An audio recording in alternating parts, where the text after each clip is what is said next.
کامو بیل کے دو ہی بچے تھے، ہیرا اور سونا۔ وہ دونوں ہر وقت ایک دوسرے سے لڑتے جھگڑتے رہتے۔ ان کے بچپن میں ہی ان کی ماتا کا دیہانت ہو چکا تھا۔ کامو بیل انہیں سمجھاتا تھا کہ لڑنا جھگڑنا اچھی بات نہیں، لیکن وہ اس کی ایک نہ سنتے تھے اور چھوٹی چھوٹی باتوں پر ہر وقت لڑتے جھگڑتے رہتے تھے۔ انہیں دیکھ کر گاؤں کے دوسرے جانور اپنے بچوں سے کہتے تھے، چپ چاپ یہ گھاس کھا لے، ورنہ میں تجھے سونا اور ہیرا جیسے بھائی لا کر دوں گی۔ ماں، اتنی سی بات کے لیے ایسے کیوں کہتی ہو؟ مجھے ہیرا اور سونا جیسے بھائی نہیں چاہیے، میں بس کھانا شروع کرتا ہوں۔ ہیرا اور سونا کے ہر وقت لڑنے جھگڑنے کی وجہ سے ان کے پتا پریشان رہتے تھے۔ ان کی ماں کو تو ان پر بڑا وشواس تھا کہ یہ بڑے ہو کر لڑنا جھگڑنا بند کر دیں گے اور ایک دوسرے کا خیال رکھیں گے، لیکن یہ بڑے ہو کر بھی ویسے کے ویسے ہیں۔ میں ایسا کیا کروں کہ یہ دونوں ایک دوسرے سے پیار و محبت سے رہیں؟ کامو نے بہت سوچا، لیکن کچھ حاصل نہ ہوا۔ آخر تنگ آ کر اس نے ان دونوں کو الگ کر دیا اور آدھا گھر ایک کو دے دیا اور آدھا گھر دوسرے کو دے دیا اور خود ایک کونے میں رہنے لگا۔ تمہارے روز روز کے لڑائی جھگڑوں سے تنگ آ کر میں نے یہ فیصلہ کیا ہے کہ تم دونوں کو الگ الگ کر دوں۔ ایسے بھی اب میں بوڑھا ہو گیا ہوں اور میرا پیٹ بھرنا بھی تم دونوں کی ذمہ داری ہے۔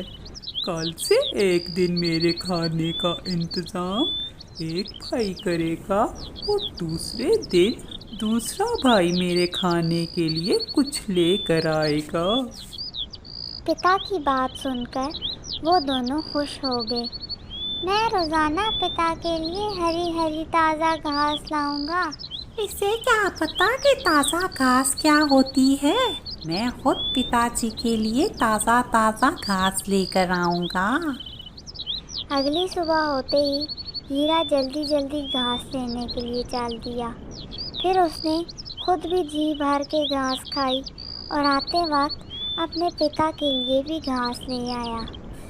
اسی طرح معمول کے مطابق اگلی صبح سونا جب گھاس لینے کے لیے گیا، سونے بیل کو اکیلا دیکھ کر کالو بیل نے اس پہ حملہ کر دیا اور اسے خوب مارا پیٹا، جس سے سونا بیل بے ہوش ہو گیا۔ ادھر جب شام ہوئی تو ہیرا اور اس کے پتا جی کو سونے کی فکر ہونے لگی۔ اب فکر نہ کرے پتا جی، میں جا کر سونے کو ڈھونڈتا ہوں۔ یہ کہہ کر ہیرا بیل جانے لگا تو اسے سونا بیل سامنے سے آتا دکھائی دیا۔ جیسے ہی وہ قریب آیا تو انہوں نے دیکھا کہ اس کے جسم پر جگہ جگہ مار کے نشان پڑے ہوئے ہیں۔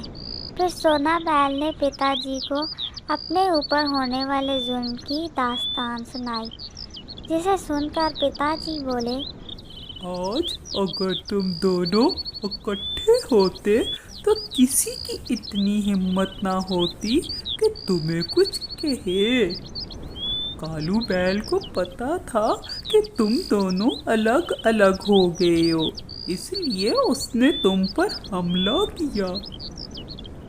آج اس نے سونا پر حملہ کیا ہے، کل وہ ہیرا پر بھی کرے گا۔ اس لیے تو میں کہتا ہوں کہ تم دونوں مل جل کر محبت سے رہو، کیونکہ اسی میں برکت ہے۔ پتا کی بات ان دونوں کی سمجھ میں آ گئی اور پھر انہوں نے لڑنے جھگڑنے سے ہمیشہ کے لیے توبہ کر لی۔ اس کہانی سے ہمیں یہ سبق ملتا ہے کہ اتفاق میں برکت ہے۔ ایک دفعہ کا ذکر ہے کہ کسی جنگل میں ایک ہونہار بھیڑیا رہتا تھا۔ اپنی بھوک مٹانے کے لیے وہ ہر روز کسی نہ کسی جانور کو مار دیتا تھا और अपना पेट भरता था। पूरे जंगल में उस भेड़िए का खौफ फैला था। सारे जानवर और पक्षी उससे डरते थे। उसी जंगल में एक गर्भवती बकरी रहती थी। उसे भेड़िए से बहुत डर लगता था और डर की वजह से वो बहुत कम घर से बाहर निकलती थी। एक दिन की बात है कि वो जंगल में हरी हरी ताज़ा ताज़ा घास खा रही थी और साथ साथ भेड़िए के डर से घबरा रही थी। जल्दी जल्दी घास खाकर मुझे अपने घर चले जाना चाहिए। अगर वो खूनी भेड़िया आ गया तो मुझे मार डालेगा। फिर वो घास खाकर पानी पीने के लिए तालाब की तरफ चल दी। रास्ते में उसे ऊँट बैठा हुआ दिखाई दिया। बकरी को देखते ही ऊँट बोला, बकरी बहन कहाँ जा रही हो? ऊँट भैया, मैं पानी के लिए तालाब की तरफ जा रही हूँ, क्या तुम भी मेरे साथ चलोगे? ऊँट बोला, नहीं नहीं बहन, फिलहाल मैं घास खा रहा हूँ, थोड़ी देर में जाऊँगा। और हाँ, अपना ख्याल रखना, वो खूनख्वार भेड़िया किसी भी वक्त हमला कर सकता है। ठीक है भैया, मैं अपना ख्याल रखूँगी। बकरी तालाब पर आकर पानी पीने लगी। जैसे ही वो पानी पीकर पीछे को मुड़ी, अपने सामने उस खूनी भेड़िए को देखकर डर गई और कांपने लगी। मुझे बड़ी जोरों की भूख लगी हुई है और मैं बड़ी देर से किसी जानवर का इंतज़ार कर रहा था। अब मैं तुम्हें खाकर ही अपनी भूख मिटाऊंगा। भेड़िए की बात सुनकर बकरी बोली, नहीं भेड़िए जी, मुझ पर रहम करो, मैं गर्भवती हूँ। अरे बकरी, अगर मैं तुम पर रहम करूं तो खाऊंगा क्या? इस तरह तो मैं भूखा मर जाऊंगा। बकरी भेड़िए की बात सुनकर वहाँ से भाग गई। बकरी को भागता देखकर भेड़िया भी उसके पीछे भागने लगा, लेकिन बेचारी बकरी कोशिश के बावजूद ज़्यादा देर तक ना भाग पाई। जबकि भेड़िया तेज़ तेज़ भागता उसके पीछे आ गया। अचानक बकरी एक दरख्त के साथ ही बैठ गई। इतने में भेड़िया भी वहाँ आ गया और उसने अपने नोकीले पंजों से बकरी पे हमला कर दिया। बकरी मदद के लिए दूसरे जानवरों को पुकारने लगी, बचाओ बचाओ बचाओ, कोई मुझे इस खूनी भेड़िए से बचाओ। सामने ही एक आम के दरख्त पर बंदर बैठा हुआ था। बकरी की आवाज़ सुनकर जब उसने सामने देखा तो वो सारी कहानी समझ गया। फिर उसने दरख्त से आम तोड़कर भेड़िए को मारने शुरू कर दिए। जब 2-4 आम आकर भेड़िए को लगे तो वो गुस्से से बंदर से बोला, अरे बंदर, तेरी इतनी हिम्मत कैसे हुई कि तू मुझे मारे?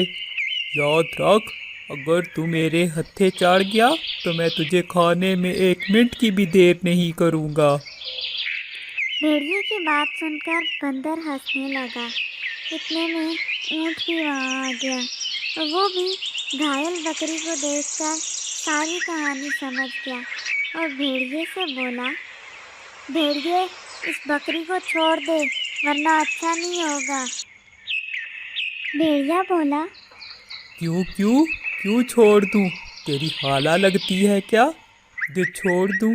और हाँ, ये इसका और मेरा मामला है।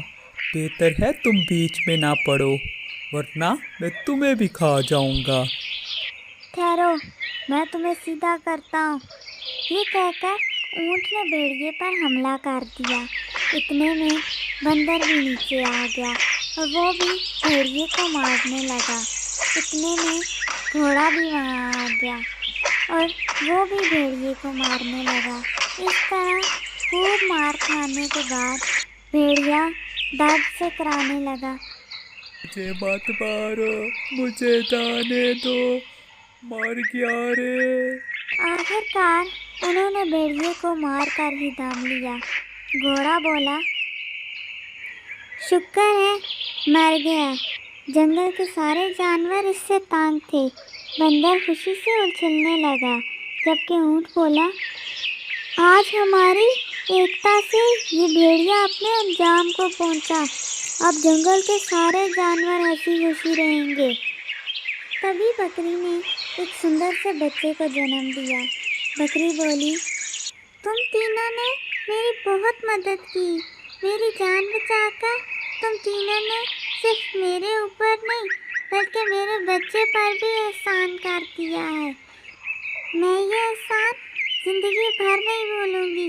इस कहानी से हमें ये सबक मिलता है कि हमें मिलजुल कर हर मुश्किल का मुकाबला करना चाहिए, क्योंकि इत्तेफाक में बरकत है।